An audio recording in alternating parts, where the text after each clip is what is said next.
নারে রিসালত ছাড়া নারে তাকবীরের মূল্য,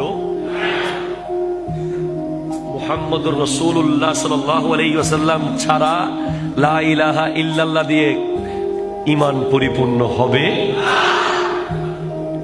আশহাদু আল্লা ইলাহা ইল্লাল্লাহ বললে আযান হয়ে যাবে না, আশহাদু আন্না মুহাম্মাদার রাসূলুল্লাহ বলতে হবে। ঠিক কিনা? কথা জোরে বলেন না।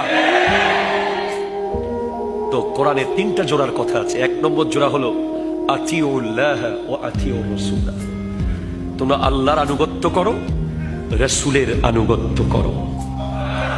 শুধু আল্লাহ আল্লাহ করলে হবে না, রাসূলের আনুগত্য করতে হবে। তাহলে আল্লাহর আনুগত্য, রাসূলের আনুগত্য। আর কেউ যদি আল্লাহর ভালোবাসা পেতে চায়, কেউ যদি আল্লাহর ভালোবাসা পেতে চায়, সে যেন অবশ্যই নবীজিকে অনুসরণ করে। আল্লাহর ভালোবাসা পাওয়ার জন্য যে রাস্তা, সেই রাস্তাটা হলো নবীজির অনুসরণ। কারণ আল্লাহর ভালোবাসা কেমনে পেতে হয় এটা নবীর চেয়ে ভালো কেউ জানবে না। ঠিক কিনা? কথা জোরে বলে। আল্লাহ